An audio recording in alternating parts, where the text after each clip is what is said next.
നമസ്കാരം. എറണാകുളം ജില്ലയുടെ എറണാകുളം ജില്ലാ BJPയുടെ ഫേസ്ബുക്ക് പേജിൽ ഇന്നിപ്പോൾ ഈ ലൈവ് പ്രഭാഷണം നമ്മുടെ അതിർത്തിയിൽ നടക്കുന്ന സംഘർഷത്തെ അടിസ്ഥാനമാക്കിയാണ്. നമുക്കറിയാം, കഴിഞ്ഞ കുറച്ച് ദിവസങ്ങളായിട്ട് ചൈന വളരെയേറെ പ്രകോപനമുണ്ടാക്കി നമ്മുടെ അതിർത്തിയിലെത്തി നിൽക്കുന്നു. നമ്മുടെ ജവാന്മാർക്ക് നേരെ, ധീര ജവാന്മാർക്ക് നേരെ അതിക്രമങ്ങൾക്ക് അവർ തയ്യാറാകുന്നു. അങ്ങനെ അനവധി സംഭവങ്ങളുണ്ട്. ഈ പശ്ചാത്തലത്തിൽ 3 കാര്യങ്ങളാണ് നമ്മളിവിടെ പരിശോധിക്കുന്നത്. എന്തുകൊണ്ടാണ് ചൈന ഇപ്പോൾ ഇത്തരം ഒരു പ്രകോപനത്തിന് തയ്യാറായത്?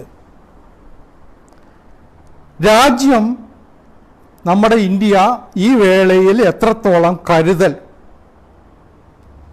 സ്വീകരിച്ചിട്ടുണ്ട്? നരേന്ദ്രമോദി ഗവൺമെൻറ്റിൻ്റെ കാലഘട്ടത്തിലും കോൺഗ്രസ് ഗവൺമെൻറ്റുകളുടെ കാലത്തിലും ഇത്തരം കാര്യങ്ങളിലുള്ള ഭിന്നത എന്താണ്, വ്യത്യാസം എന്താണ്? പ്രതിപക്ഷ കക്ഷികൾ സ്വീകരിക്കുന്ന നിലപാടുകൾ, ഇത്തരം സന്ദർഭങ്ങളിൽ പ്രതിപക്ഷം ചെയ്യുന്നത് മര്യാദയാണോ? അവരെന്ത് നിലപാടാണ് സ്വീകരിക്കുന്നത്?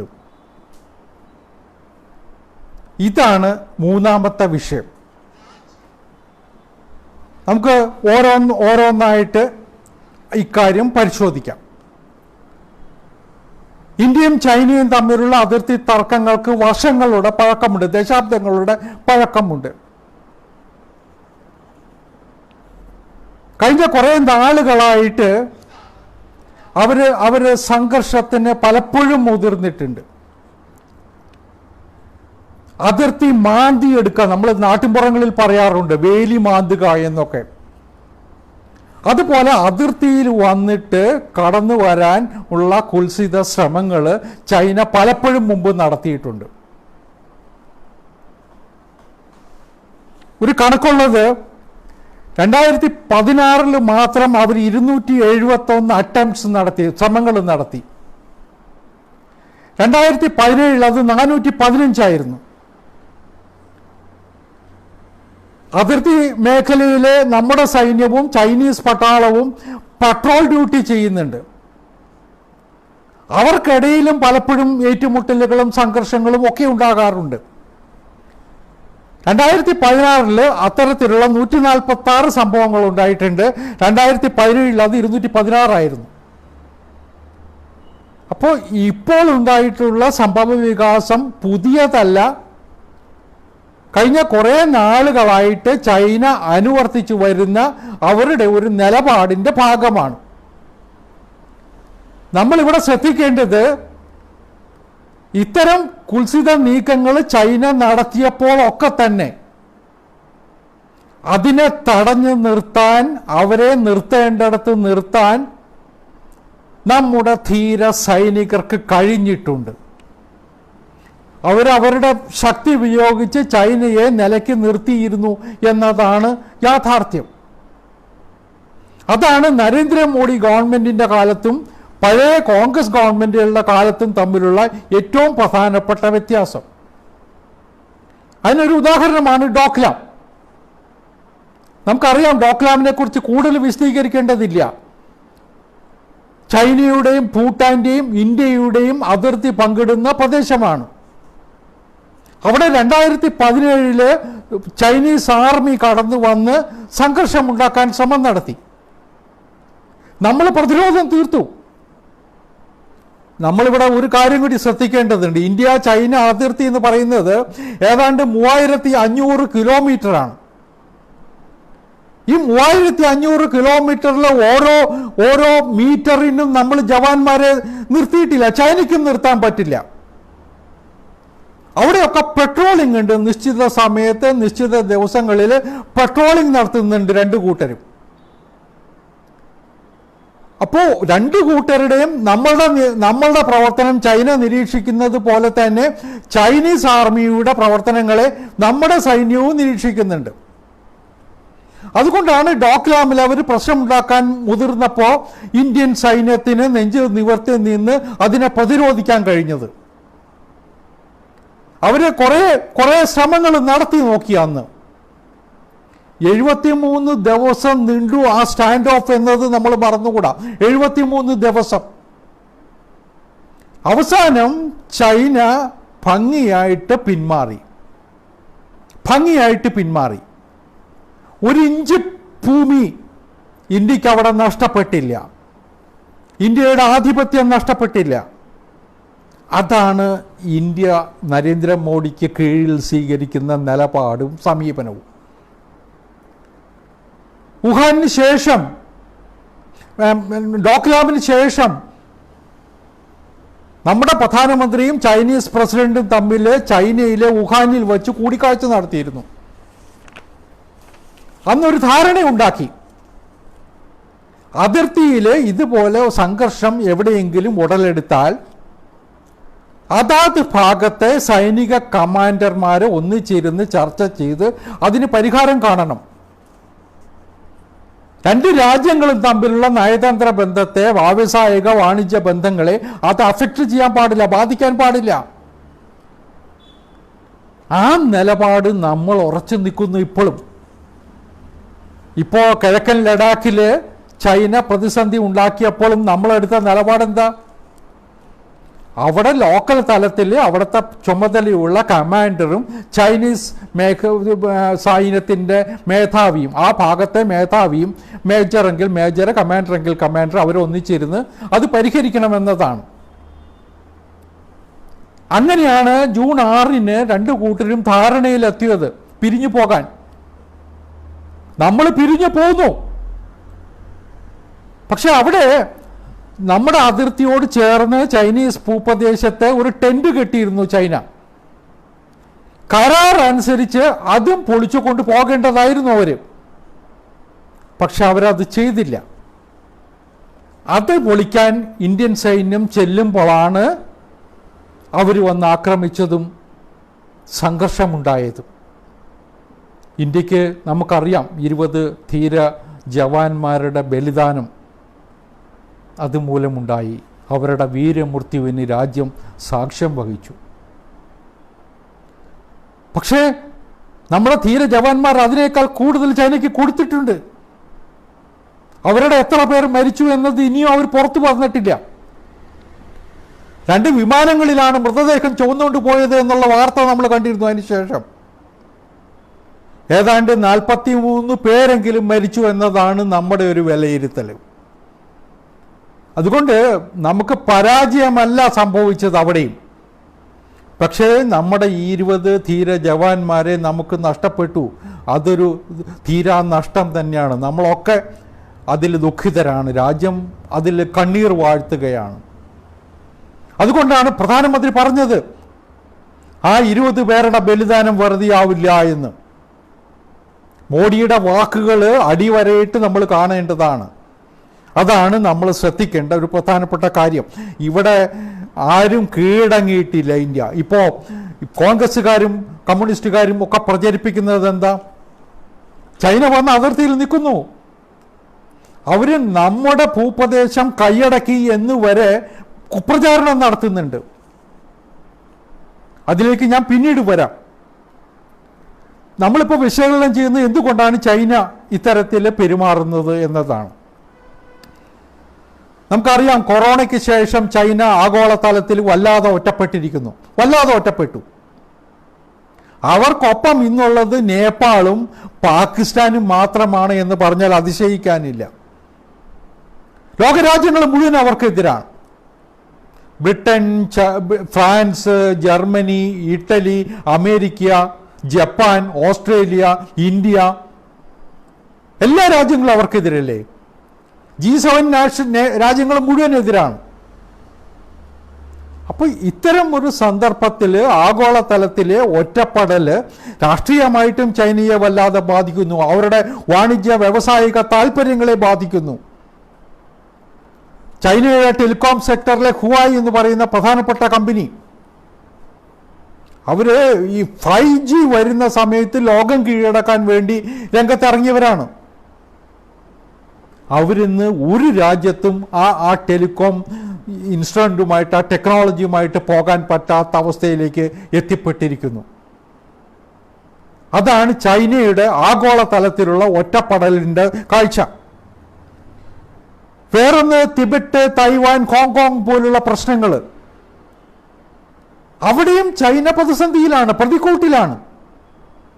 അതിർത്തി തർക്കങ്ങൾ, ചൈന ആരൊക്കെയുമായിട്ട് അതിർത്തി പങ്കിടുന്നുണ്ടോ, മാരിടൈം അതിർത്തി ഉണ്ടോ, അവരൊക്കെയുമായിട്ട് സംഘർഷത്തിലാണ്.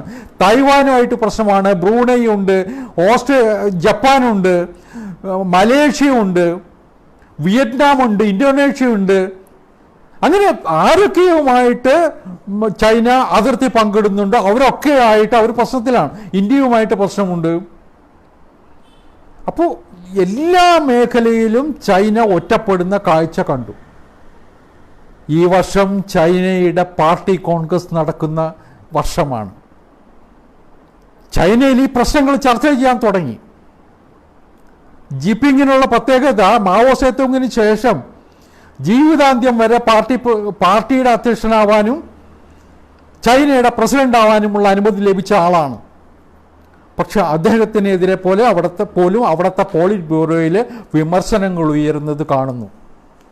ഇത്തരമൊരു സന്ദർഭങ്ങളിൽ രാജ്യത്തിൻ്റെ ശ്രദ്ധ തിരിച്ചു കൊണ്ടുപോകേണ്ടത് ചൈനീസ് ലീഡർഷിപ്പിൻ്റെ ആവശ്യമാണ്. അതിനവർ കണ്ട ഏറ്റവും നല്ല മാർഗങ്ങളിലൊന്ന് ഇന്ത്യയുമായിട്ട് സംഘർഷമുണ്ടാക്കുക എന്നതായിരിക്കണം. അങ്ങനെയാണ് നമുക്ക് വിലയിരുത്താൻ കഴിയുക. വേറൊന്ന് ചൈനീസ് എക്കണോമിയുടെ കാര്യമാണ്. നമ്മളതും വിലയിരുത്തേണ്ടതുണ്ട്. ലോകത്തിലെ രണ്ടാമത്തെ ഏറ്റവും വലിയ എക്കണോമിയാണ് ചൈനയുടേതെന്നാണ് പറയുന്നത്. 14 ട്രില്യനാണത് അവരുടെ GDP. നമ്മൾ 5 ട്രില്യണിലേക്ക് എത്താൻ പ്രതീക്ഷ വച്ച് നിൽക്കുന്ന കാലഘട്ടമാണ്. നമ്മൾ 3 ട്രില്യൺ അടുത്താണ് നമ്മുടേത്. അപ്പോൾ നമ്മളെക്കാൾ ഏതാണ്ട് ഒരു 5 ഇരട്ടി വലിപ്പമുള്ളതാണ് ചൈനീസ് എക്കണോമി. പക്ഷേ അവരിന്ന് കടുത്ത പ്രതിസന്ധിയിലേക്ക് നീങ്ങിക്കൊണ്ടിരിക്കുന്നു. കടുത്ത പ്രതിസന്ധിയിലേക്ക്. ചൈന നിയോഗിച്ച ഒരു സാമ്പത്തിക വിദഗ്ധ സമിതിയുടെ വിലയിരുത്തലാണത്. ജിപിങ് ചൈനീസ് പ്രസിഡന്റ് ആയതിനു ശേഷം നടത്തിയിട്ടുള്ള പദ്ധതികൾ പലതും പരാജയപ്പെടുന്നു, തിരിച്ചടിക്കുന്നു. എക്കണോമിക്കലി വയബിൾ അല്ലാത്തതാണ് പലതും. ഒരുപാട് കാര്യങ്ങൾ അവർ ചൂണ്ടിക്കാണിക്കുന്നുണ്ട്. ഒരു ഉദാഹരണം ഞാൻ മാത്രം. ചൈനയുടെ മൊത്തം കടം അത് GDPയുടെ 317%. 317%. അവരുടെ നിക്ഷേപം 2004 അവർ മറ്റ് രാജ്യങ്ങളിൽ നിക്ഷേപിച്ചിരുന്നത് $875 ബില്യൺ. 2019 ആകുമ്പോൾ $5.5 ട്രില്യൺ. അവരുടെ എക്കണോമിയുടെ 1/3 അവർ വിദേശത്ത് നിക്ഷേപിച്ചിരിക്കുന്നു. അതിലാണ് റിട്ടേൺ ഇല്ലാത്തത്, വരുമാനമില്ലാത്തത്, മുടക്കിയ മുതലിൻ്റെ പലിശ പോലും കിട്ടാത്ത അവസ്ഥയുണ്ടാകുന്നു. ഇത് നാളെ എവിടേക്കാണ് ചൈന പോകുന്നത് എന്നതിനെക്കുറിച്ചുള്ള ആശങ്ക ചൈനയിലെ എക്കണോമിസ്റ്റുകളെ തന്നെ ചിന്തിപ്പിക്കുന്നു എന്നതാണ് പ്രധാനം. നമുക്കറിയാവുന്ന പാകിസ്ഥാനിൽ കോടാനുകോടി ഉറുപ്പികയാണ് നിക്ഷേപിച്ചിട്ടുള്ളത്. അവരുടെ ചൈന പാകിസ്ഥാൻ എക്കണോമിക് കോറിഡോർ, ഗോഡർ തുറമുഖം, ശ്രീലങ്കയിൽ ഒരു തുറമുഖവും എയർപോർട്ടും തുടങ്ങി. അതുപോലെ മാൽദീവ്സിൽ ഒരു തുറമുഖം തുടങ്ങി. ഇതൊക്കെ ഇന്ത്യയെ വളയാൻ വേണ്ടി, ഇന്ത്യക്ക് എതിരായിട്ട് ഉപരോധം തീർക്കാൻ ഒക്കെ ഉദ്ദേശിച്ച് തുടങ്ങിയതാണ്. ശ്രീലങ്കയിലെ പോർട്ടിനെ കുറിച്ച്, തുറമുഖത്തെക്കുറിച്ച് പറയുന്നത് 3% പോലും യൂട്ടിലൈസേഷൻ അതിനില്ല എന്നാണ്. ഗോഡർ തുറമുഖത്തിൻ്റെ കാര്യം അതാ, 10% അവർക്ക് ഉപയോഗിക്കാൻ കഴിയുന്നില്ല. അപ്പോൾ നിക്ഷേപം നടത്തി, അതിൽ നിന്ന് റിട്ടേൺ ഇല്ല. പാകിസ്ഥാനിൽ കോടാനുകോടി രൂപ മുടക്കി, പാകിസ്ഥാന് പലിശ പോലും കൊടുക്കാൻ പറ്റുന്നില്ല.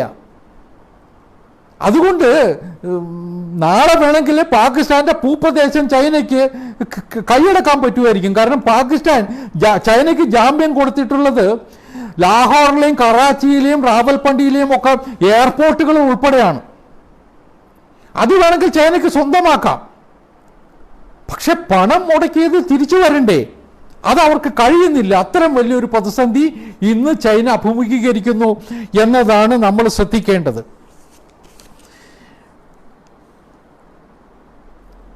അപ്പൊ ഇത്തരം സന്ദർഭങ്ങളിൽ ചൈനയുടെ പോളിറ്റ് ബ്യൂറോയിൽ പോലും പ്രശ്നങ്ങൾ ഉണ്ടാകുന്നു എന്നാണ് നമ്മൾ തിരിച്ചറിയേണ്ടത്. ഇന്നത്തെ സാഹചര്യത്തിൽ അത് എത്രത്തോളം പുറത്തേക്ക് വരുമെന്നൊന്നും കരുതിക്കൂടാ. പക്ഷെ അഭിപ്രായ ഭിന്നതയുണ്ട്. ചൈനയ്ക്ക് ചൈനയുടെ ഭാവിയിൽ ആശങ്കയുണ്ടായിരിക്കുന്നു. അതിന് പിന്നാലെയാണ് കൊറോണയും അതിനെ തുടർന്നുണ്ടായ അഭിപ്രായ ഭിന്നതയും അവരുടെ വാണിജ്യ വ്യവസായ മേഖലകളെ ഗുരുതരമായി ബാധിച്ചത്. ചൈനയിൽ നിക്ഷേപിച്ചിരുന്ന പല വിദേശ കമ്പനികളും ഇന്ത്യയിലേക്ക് വന്നത് നമ്മൾ കണ്ടല്ലോ. ഉത്തർപ്രദേശിലും ഗുജറാത്തിലും മധ്യപ്രദേശിലും ഒക്കെ ഛത്തീസ്ഗഡ് ഉത്തരാഖണ്ഡിലുമൊക്കെ നിക്ഷേപം നടത്തിയവർ ഇനിയും പല കമ്പനികളും വരാൻ തയ്യാറാകുന്നു. അമേരിക്കൻ കമ്പനീസുണ്ട്, ജപ്പാനീസ് കമ്പനീസുണ്ട്, പലരും. അപ്പോൾ ചൈന എക്കണോമിക്കലി വീക്കറാകുന്നു, പൊളിറ്റിക്കലി വീക്കറാകുന്നു എന്നുള്ള യാഥാർത്ഥ്യം നമ്മൾ കാണണം. അതങ്ങനെയല്ല എന്ന് വരുത്തി തീർക്കേണ്ടത് ഇപ്പോഴത്തെ ചൈനീസ് ലീഡർഷിപ്പിൻ്റെ ആവശ്യമാണ്. അതിനുള്ള ശ്രമങ്ങളാണ് അവർ ഈ യുദ്ധ മുന്നണിയിൽ കാണിക്കുന്നത്. അവർക്ക് തെറ്റുപറ്റി. അവരേറ്റുമുട്ടാൻ വന്നത് ഇന്ത്യയോടാണ്. ഇന്ത്യയുടെ ശക്തി, നരേന്ദ്രമോദിയുടെ ശക്തി അവർക്ക് തിരിച്ചറിയാൻ കഴിഞ്ഞിട്ടില്ല. 1962 പണ്ഡിറ്റ് നെഹ്റുവും കോൺഗ്രസുമാണ് ഭരിച്ചിരുന്നത്. അന്ന് ചൈന വന്ന് ആക്രമിച്ച സമയത്ത് മുട്ടുമടക്കിയിരിക്കുകയാണ് കോൺഗ്രസ് ഭരണകൂടം ചെയ്തത്. ഇന്ന് മോഡി നെഞ്ച് വിരിച്ച് നിൽക്കുകയാണ്. ആഗോളതലത്തിൽ തന്നെ ഇന്ത്യയുടെ സൈനികർക്ക് ആത്മവിശ്വാസം പകരുകയാണ്. ഇന്ത്യൻ ജനതയ്ക്ക് ആത്മവിശ്വാസം പകരുകയാണ്. അതുകൊണ്ട് ചൈനയുടെ ഒരു നീക്കുപോക്കും ഇവിടെ നടക്കാൻ പോകുന്നില്ല.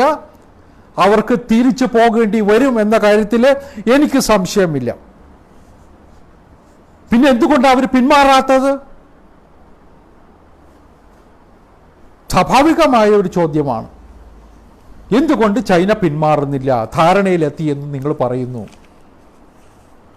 ഞാൻ അതിനെ കാണുന്നത് ഒരു പ്രത്യേക ആംഗിളിലാണ്. അവർക്ക് പിന്മാറിയേ പറ്റൂ എന്നത് അവർക്കറിയാം. പക്ഷെ അവർക്ക് അവരുടെ സൈനികരുടെ ആത്മവിശ്വാസം നിലനിർത്തണം. ചൈനയിലുള്ള പൊളിറ്റിക്കൽ മൂഡുണ്ട്. ഇന്ത്യയുമായിട്ട് തർക്കത്തിന് പോയി നാണം കെട്ട് തിരിച്ചോടി എന്ന് ചൈനയിൽ സംസാരിക്കുന്ന സ്ഥിതി ഉണ്ടാവരുതെന്ന് ചൈനീസ് ലീഡർഷിപ്പ് ആഗ്രഹിക്കും. സ്വാഭാവികമല്ലേ? അതുകൊണ്ട് അവർക്ക് പിന്മാറേണ്ടി വരും. അവർ പിന്മാറും. പതുക്കെ അതിനവർ തയ്യാറാകും. അത് നമ്മൾ കാത്തിരിക്കണം. നമ്മളതിനെക്കുറിച്ച് കരുതലുണ്ട്. നമുക്ക് നമ്മുടെ കേണൽ ലഫ്റ്റനന്റ് ജനറൽ തലത്തിലുള്ള ചർച്ചയിലൊക്കെ കാര്യങ്ങൾ വ്യക്തമാക്കപ്പെട്ടിട്ടുണ്ട്. അതുകൊണ്ട് എനിക്കൊരു സംശയവുമില്ല. ചൈന പട്ടാളം നമ്മുടെ അതിർത്തിയിൽ നിന്ന് വാലും ചുരുട്ടിപ്പോകുന്നത് നമുക്ക് കാണാം. പക്ഷെ അതിന് കുറച്ച് ദിവസം കൂടി നമ്മൾ കരുതലോടെ കാത്തിരിക്കേണ്ടി വരും. അത്രയേ ഉള്ളൂ. അത് ചൈനയുടെ രാഷ്ട്രീയമായ നിലനിൽപ്പിൻ്റെ പ്രശ്നം കൂടിയായിരിക്കാം. നമ്മളത് അംഗീകരിക്കുന്നുണ്ടാവും. അല്ലാതെ അതിന് കാത്തു നിൽക്കാതെ ഒരു സംഘർഷത്തിലേക്ക് പോകാൻ ഇന്ത്യയും ആഗ്രഹിക്കുന്നുണ്ടാവില്ല എന്നാണ് എനിക്ക് തോന്നുന്നത്. ഇവിടെ എനിക്ക് സൂചിപ്പിക്കാനുള്ള ഒരു ഉദ്ധരണിയുണ്ട്. പഴയ ഇന്ത്യൻ ആർമി ചീഫ് വേദ് മാലിക്കിൻ്റെ ഒരു ട്വീറ്റാണ്. അദ്ദേഹം പറഞ്ഞത്, ഇന്നിപ്പോൾ അതിർത്തിയിലുള്ള പ്രശ്നം നയതന്ത്ര രാഷ്ട്രീയ തലത്തിൽ പരിഹരിക്കാൻ ശ്രമം നടക്കുന്നുണ്ട്. സൈനിക തലത്തിലുള്ള ചർച്ചയും, കാരണം അത് നയതന്ത്ര തലത്തിലുള്ള തീരുമാനത്തിൻ്റെ അടിസ്ഥാനത്തിലാണ് സൈനിക തലത്തിലുള്ള ചർച്ച നടക്കുന്നത്, അല്ലെങ്കിൽ ചർച്ച നടന്നത്. ആ സമയത്ത് അനാവശ്യമായ വിവാദങ്ങൾ രാജ്യത്തുണ്ടാക്കാൻ ശ്രമിക്കുന്നത് ഗുണകരമല്ല. അത് മാധ്യമങ്ങൾക്കും പൊളിറ്റിക്കൽ ലീഡർഷിപ്പിനുമുള്ള മെസ്സേജാണ്. വളരെ പരിണിത പ്രജ്ഞനായുള്ള സൈനിക ഉദ്യോഗസ്ഥനാണ് വേദ് മാലിക് എന്ന് നമുക്കറിയാം.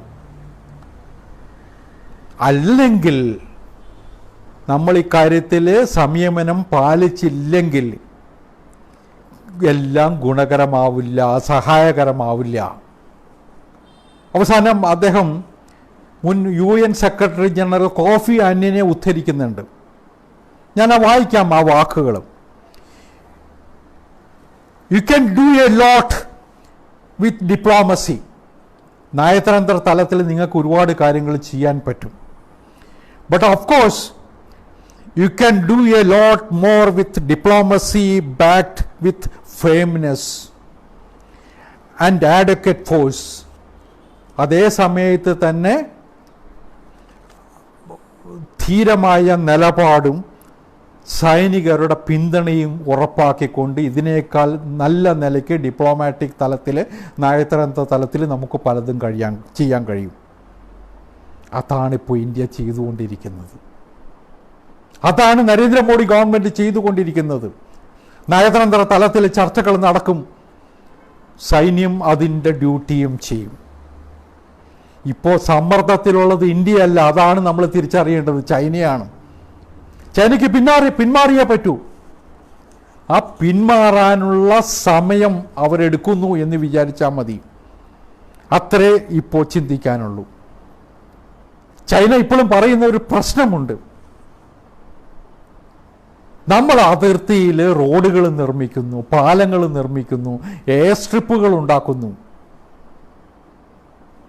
അതിർത്തിയിൽ എന്ന് പറഞ്ഞാൽ ഇന്ത്യയുടെ ഭൂപ്രദേശത്താണ് നമ്മൾ നിർമ്മിക്കുന്നത്. ഞാൻ നേരത്തെ സൂചിപ്പിച്ചു, ഏതാണ്ട് 3500 കിലോമീറ്റർ ഉണ്ട് അരുണാചൽ മുതൽ സിക്കിം വരെയുള്ള ചൈനീസ് അതിർത്തി. ആ അതിർത്തിയിൽ 947 മുതൽ 2013 വരെ ഇൻഫ്രാസ്ട്രക്ചർ ഡെവലപ്മെന്റിനെ കുറിച്ച് ഇന്ത്യ ചിന്തിച്ചതേയില്ല, കാര്യമായിട്ട് ചിന്തിച്ചതേയില്ല.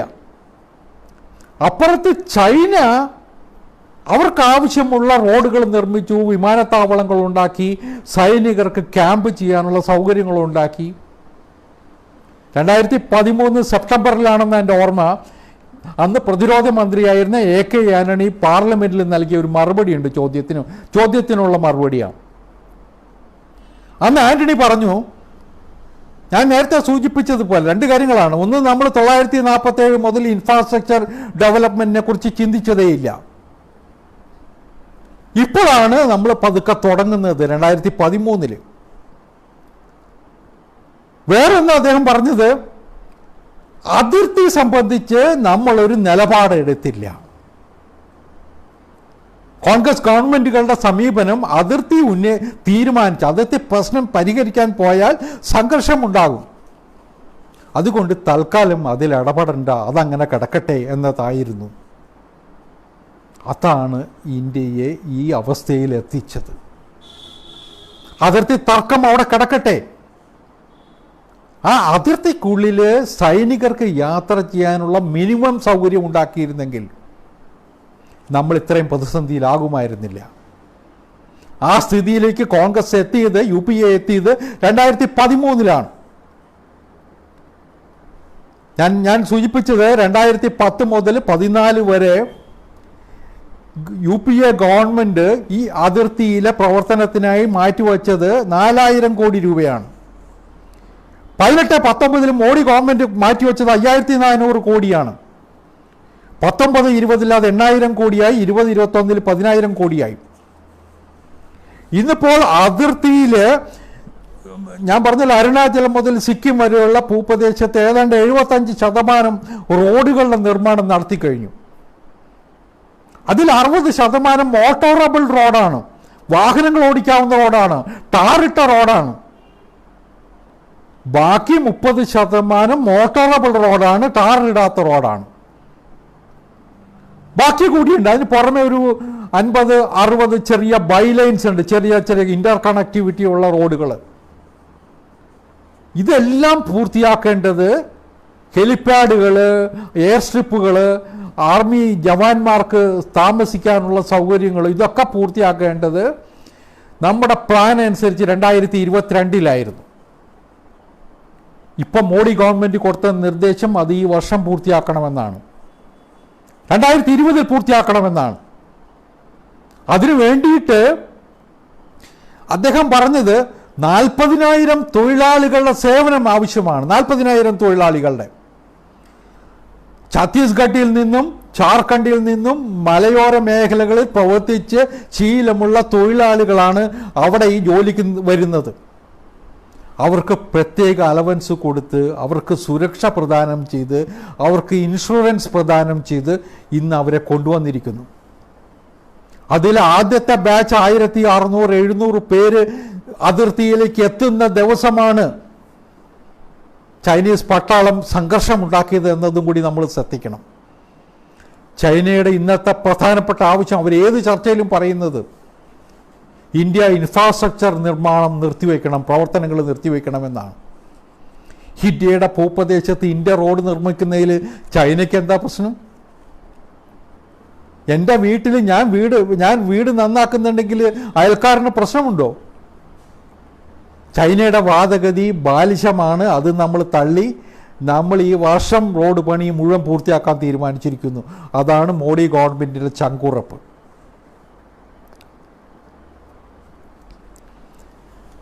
ഇത് മാത്രമല്ല, നമ്മൾ ശ്രദ്ധിക്കേണ്ട വേറെ ചില കാര്യങ്ങൾ കൂടിയുണ്ട്. ഈ റോഡ് നിർമ്മാണം പൂർത്തിയായി കഴിയുമ്പോൾ അതിർത്തി തർക്കം നിൽക്കും.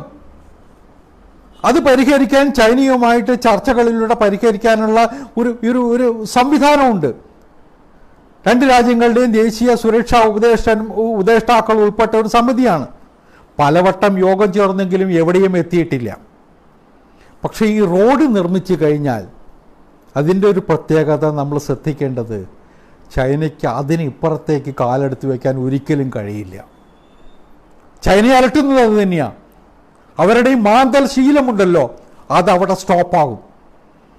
അതുകൊണ്ട് ഇന്ത്യ റോഡ് നിർമ്മാണം പൂർത്തിയാക്കും.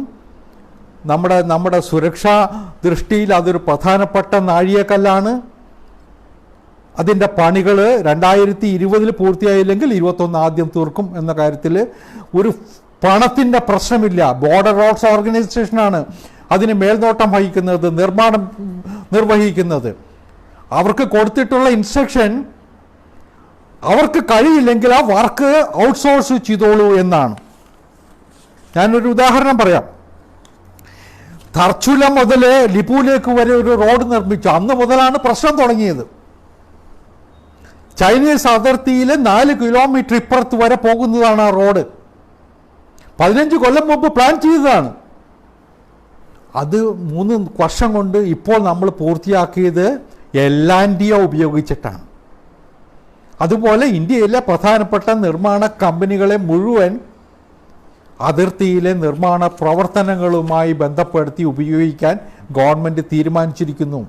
അതാണ് നമ്മൾ ശ്രദ്ധിക്കേണ്ടത്.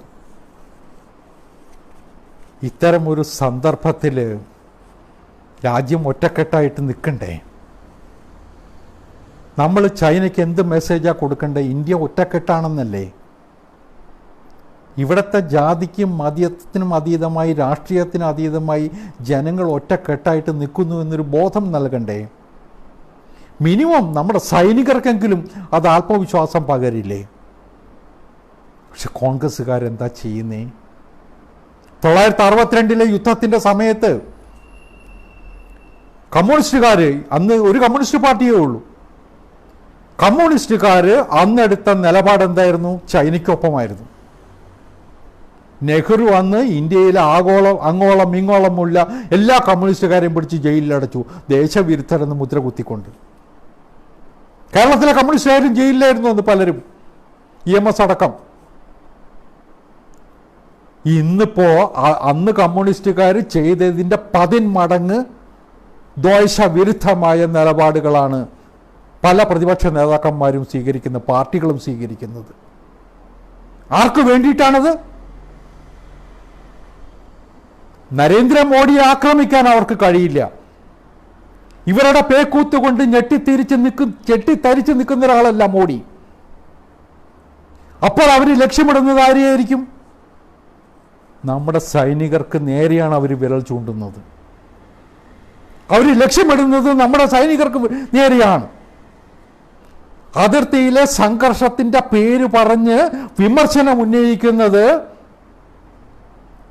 സൈനികരുടെ ആത്മവിശ്വാസം തകർക്കാൻ വേണ്ടിയിട്ടാണ് എന്ന് കരുതേണ്ടി വരുന്നു. ഇതാദ്യമായിട്ടല്ല. കാർഗിൽ യുദ്ധത്തിന്റെ സമയത്ത് നമ്മൾ ഓർക്കേണ്ടതുണ്ട്. കാർഗിൽ യുദ്ധത്തിന്റെ സമയത്ത് പാക് പട്ടാളം നമ്മുടെ ഭൂപ്രദേശം കൈയടക്കുകയായിരുന്നു. ഒരു മലമുകളിൽ ഇരുന്ന് അവർ നമ്മുടെ സൈന്യത്തിന് നേരെ വെടിയുതിർത്തപ്പോൾ ആ സൈന്യത്തിനൊപ്പം നിൽക്കാനല്ല കോൺഗ്രസ്സുകാരും മറ്റ് പ്രതിപക്ഷ പല കക്ഷികളും തയ്യാറായത്. ഇതേപോലെ സൈന്യത്തിന്റെ ആത്മവീര്യം തകർക്കാൻ വേണ്ടി ശവപ്പെട്ടി കുംഭകോണം എന്ന് പറയുന്നത്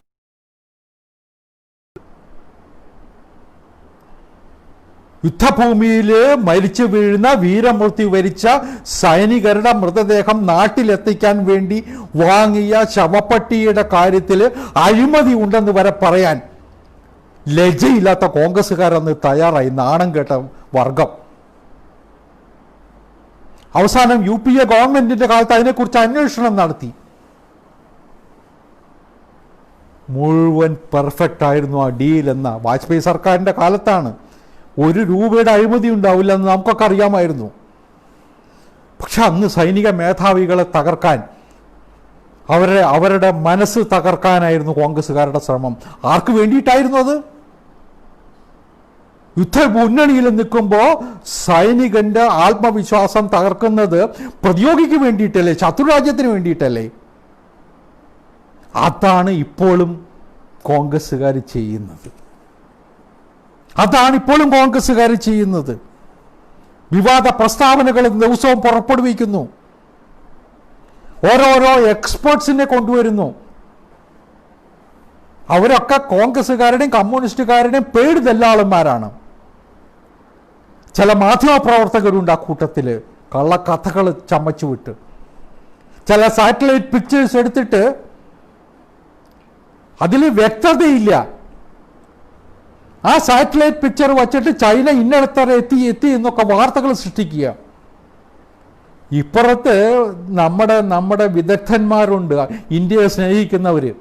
അവർ പറയുന്നതൊന്നും കേൾക്കാൻ ഇക്കൂട്ടർ തയ്യാറുമല്ല. ഞാൻ ഓർമ്മിപ്പിക്കുന്നത് 1962 യുദ്ധത്തിന്റെ സമയത്ത് സൈനികരെ സഹായിക്കാൻ, അവർക്ക് ഭക്ഷണം എത്തിക്കാൻ, എയർപോർട്ടിൽ അവരെ സഹായിക്കാൻ, ട്രാഫിക് നിയന്ത്രിക്കാൻ RSSന്റെ പ്രവർത്തകരാണ്, സ്വയംസേവകരാണ് എത്തിയത്. പണ്ഡിറ്റ് നെഹ്റു പറഞ്ഞതനുസരിച്ചിട്ടാണ്. ഗണവേഷധാരികളായ സ്വയംസേവകരെ രാജ്യമെമ്പാടും ഒന്ന് കാണാമായിരുന്നു. യുദ്ധഭൂമിയോട് ചേർന്ന് അവരെ കാണാമായിരുന്നു. അതാണ് പണ്ഡിറ്റ് നെഹ്റു യുദ്ധം ചെയ്യുന്ന സമയത്ത് RSS സ്വീകരിച്ചിരുന്ന നിലപാട്. ഇന്ന് മോഡിയുടെ നേതൃത്വത്തിൽ ശത്രുവിനെതിരായിട്ട് രംഗത്ത് വരുമ്പോൾ കോൺഗ്രസ്സുകാർ ചൈനയ്ക്കൊപ്പമല്ല നിൽക്കുന്നത്, ചൈനയുടെ ദല്ലാളന്മാരാവുകയല്ലേ ചെയ്യുന്നത്. ഇത് കാണാതെ പോകാൻ പറ്റുമോ?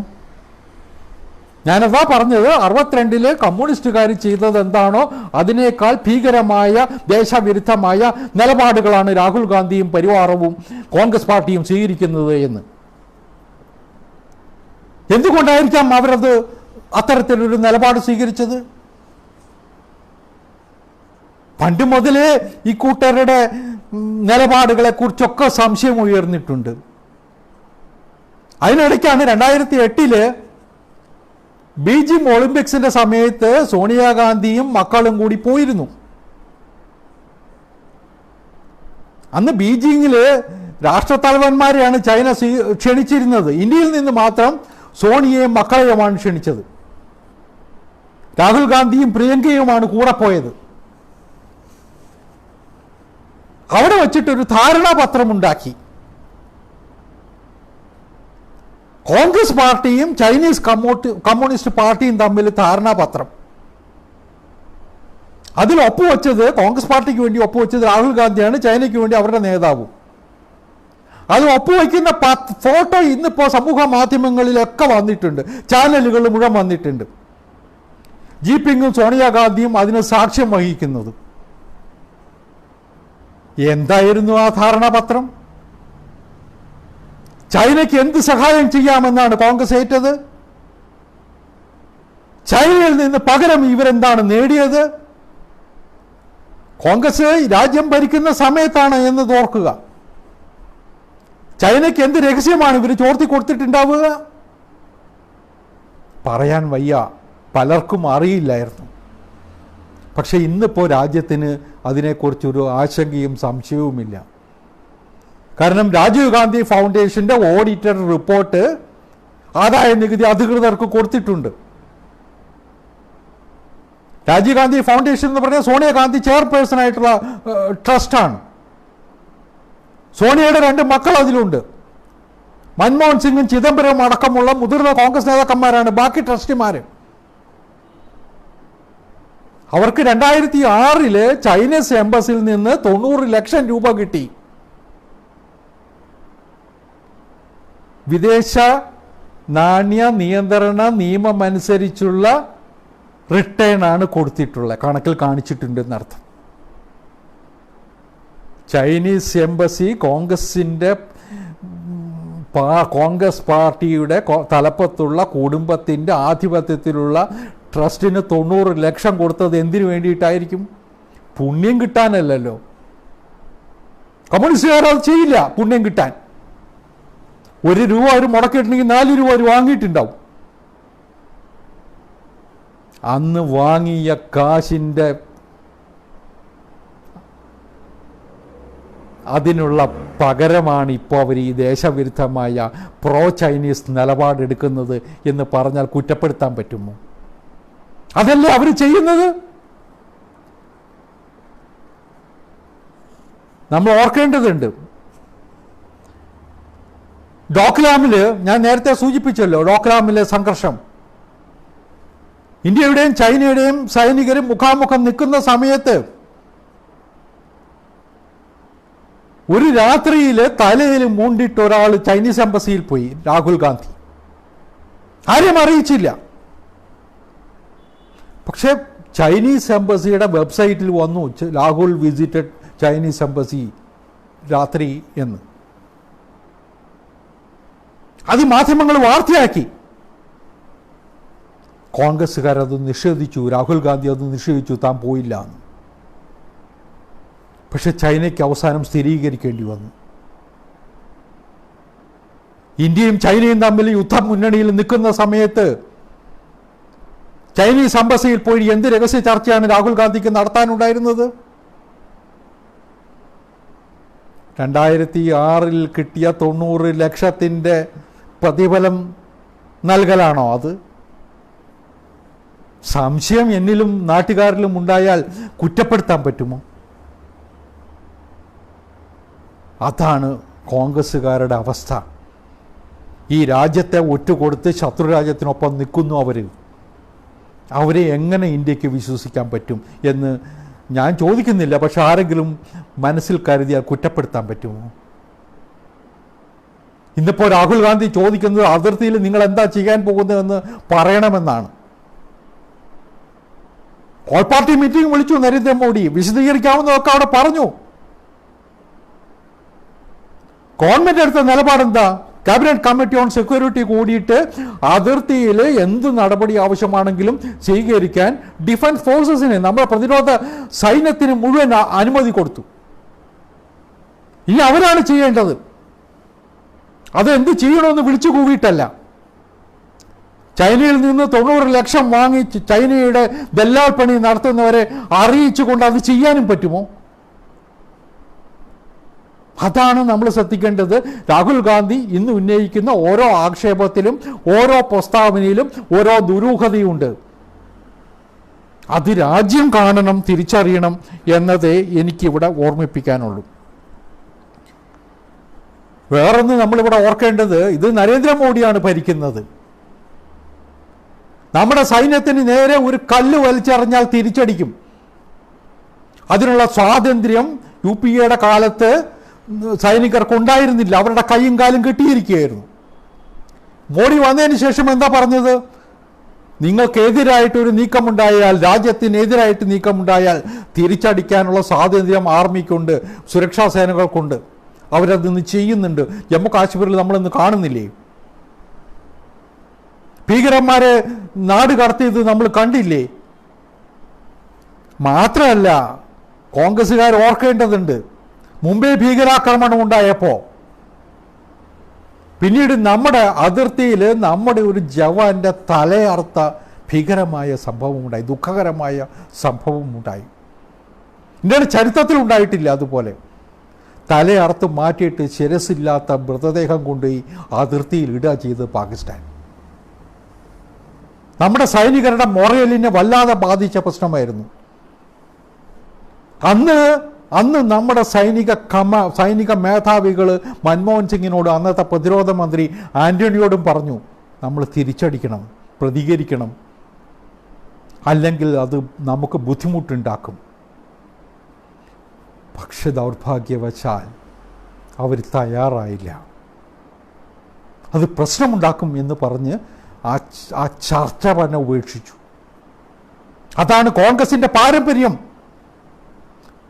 രാഹുൽ ഗാന്ധിയുടെ പിതാവിൻ്റെ കാലത്ത്, രാജീവ് ഗാന്ധിയുടെ കാലത്താണ് 1200 ധീര സൈനികരെ ശ്രീലങ്കയിൽ കൊണ്ടുപോയി വീരമൃത്യു വരിപ്പിച്ചത്.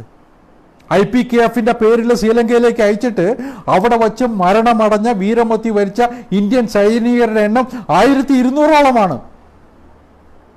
അവരാണ് ഇന്നിപ്പോൾ അതിർത്തിയിൽ നമ്മുടെ ചൈനീസ് സേനയെ പ്രതിരോധിക്കുന്ന സമയത്ത് കാക്ക കൂവി വിളിക്കുന്ന പോലെ വിളിച്ചു കൂവുന്നത്, സൈനികരെ ആക്ഷേപിക്കുന്നത്. ഇത് രാജ്യം പൊറുക്കില്ല, ഇത് രാജ്യം തിരിച്ചറിയുന്നുണ്ട് എന്നത് ഓർക്കണം. ഇനി ചൈനയിലേക്ക് തന്നെ വരാം. എന്തായിരിക്കും കോൺഗ്രസും ചൈനയും തമ്മിലുള്ള ധാരണ? അതും പുറത്തു വന്നിട്ടുണ്ട്. കഴിഞ്ഞ ദിവസം BJP അധ്യക്ഷൻ നദ്ദയും BJP നേതാക്കന്മാരും ഒക്കെ അത് പുറത്തു വിട്ടിട്ടുണ്ട്. ഈ 2008 ശേഷം രാജീവ് ഗാന്ധി ഫൗണ്ടേഷൻ ഒരു വിദഗ്ധ സമിതിയെ നിയോഗിച്ചു, ഒരു വിദഗ്ധ സമിതിയെ. എന്നിട്ട് അതിൻ്റെ ശുപാർശ എന്താണെന്നറിയാമോ? ചൈനയിൽ നിന്ന് ഉൽപ്പന്നങ്ങൾ ഇന്ത്യയിലേക്ക് ഇറക്കുമതി ചെയ്യാൻ അനുമതി കൊടുക്കണം, നിയന്ത്രണങ്ങൾ എടുത്തു കളയണം. അത് ഇന്ത്യക്ക് ഗുണകരമാണ് എന്നതാണ്. ഞാൻ പറഞ്ഞില്ലേ, ചൈന 1 രൂപ മുടക്കിയിട്ടുണ്ടെങ്കിൽ 4 രൂപ ഉണ്ടാക്കിയിട്ടുണ്ട്. ഈ 90 ലക്ഷത്തിൻ്റെ പ്രതിഫലമാണ് കോൺഗ്രസ് ചെയ്യുന്നത്. അതിൻ്റെ അടിസ്ഥാനത്തിലാണ് ചൈനയ്ക്ക് അതിർത്തി തുറന്നിട്ട് കൊടുത്തത്. ഞാൻ അതിൻ്റെ ഒരു കണക്കുകൂടി പറയാം, അപ്പോഴേ അത് മനസ്സിലാകുള്ളൂ.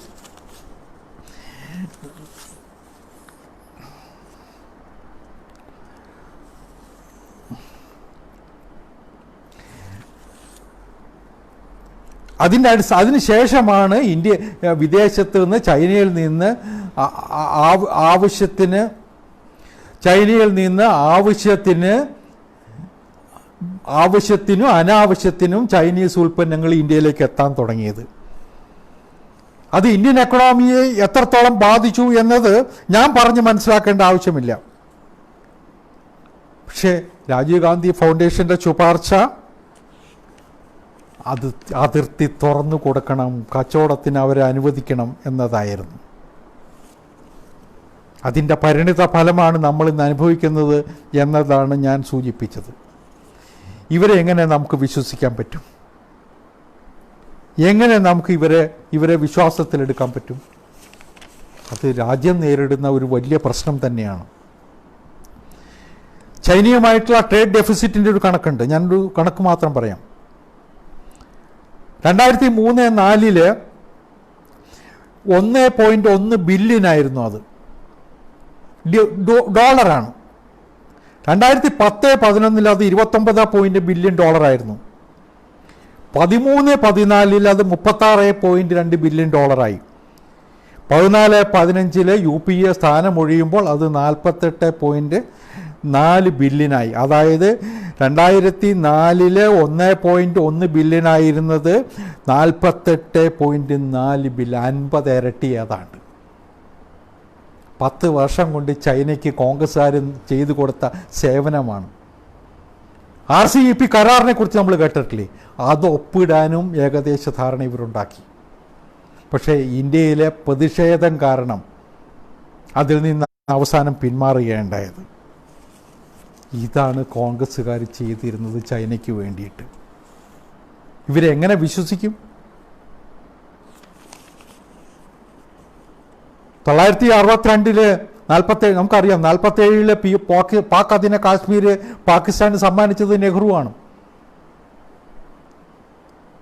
അന്ന് ആ യുദ്ധം നിൽക്കുന്ന സമയത്ത്, അവസാനിക്കുന്ന സമയത്ത് നമ്മുടെ സൈനിക മേധാവികന്മാർ ചെന്നിട്ട് നെഹ്റുവിനോട് പറഞ്ഞു, ഞങ്ങൾക്ക് ഒരാഴ്ച തരൂ, ഞങ്ങളത് തിരിച്ചു പിടിക്കാം. രേഖകളിലുള്ളതാണ്. നെഹ്റു സമ്മതിച്ചില്ല.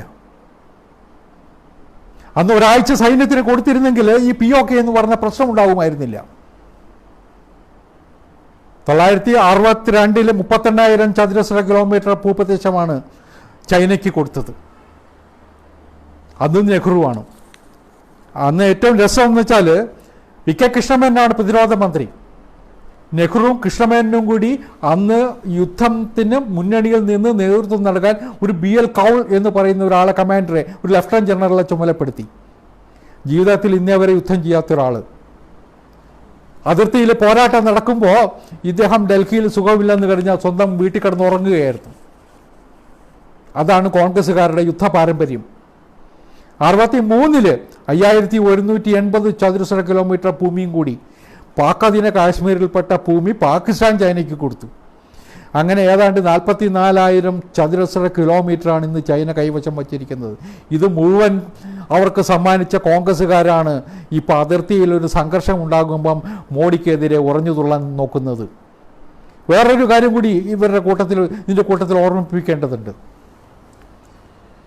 മൻമോഹൻ സിംഗ് പ്രധാനമന്ത്രിയായിരുന്ന സമയത്താണ് അരുണാചൽ പ്രദേശ് സന്ദർശിക്കാൻ തീരുമാനിച്ചു. നമ്മുടെ സംസ്ഥാനമാണ് അരുണാചൽ. അന്ന് ചൈനയുടെ നേതാക്കന്മാർ പറഞ്ഞു, മൻമോഹൻ സിംഗ് അവിടെ പോകാൻ പാടില്ല, അരുണാചലിനെ സംബന്ധിച്ച് ഞങ്ങൾക്കൊരു സ്റ്റേക്കുണ്ട്. നാണമില്ലാതെ ഇന്ത്യയുടെ പ്രധാനമന്ത്രിയായി യാത്ര റദ്ദാക്കി. ചൈനയ്ക്ക് മുമ്പിൽ തലകുനിച്ചു എന്നർത്ഥം, നാണമില്ലാതെ. ആ കോൺഗ്രസ്സുകാരാണ് ഇന്ന് മോഡി ചങ്കുറപ്പോടെ ചൈനയെ നേരിടുമ്പോൾ കൂവി വിളിക്കുന്നത്. അതുകൊണ്ട് ഇതൊന്നും വിജയിക്കാൻ പോകുന്നില്ല. ഞാൻ അത്രയും മാത്രമേ ഇപ്പോൾ സൂചിപ്പിക്കുന്നുള്ളൂ. സിയാച്ചിനിൽ ഒരു ഉദാഹരണം കൂടി പറയാം. UPA ഗവൺമെൻറ്റിൻ്റെ അവസാന കാലഘട്ടത്തിലാണ്. സിയാച്ചിൻ നമുക്കറിയാം, മഞ്ഞുമലകളാണ്, അവിടെ സംരക്ഷിക്കാൻ ബുദ്ധിമുട്ടാണ്. അനവധി സൈനികർ അവിടെ വീരമൃത്യു വരിച്ചിട്ടുണ്ട്. ആ കാരണം പറഞ്ഞത് പാകിസ്ഥാന് കൈമാറാൻ വരെ മൻമോഹൻ സിംഗിൻ്റെയും ആൻ്റണിയുടെയും കാലത്ത് തീരുമാനമെടുത്തു. മുഷാറഫിൻ്റെ കാലഘട്ടത്തിൽ ചർച്ച നടത്തി, പ്രശ്നങ്ങൾ ഭാവിയിൽ ഉണ്ടാകരുത്, നിങ്ങൾക്ക് സിയാച്ചിൻ തന്നേക്കാമെന്ന്.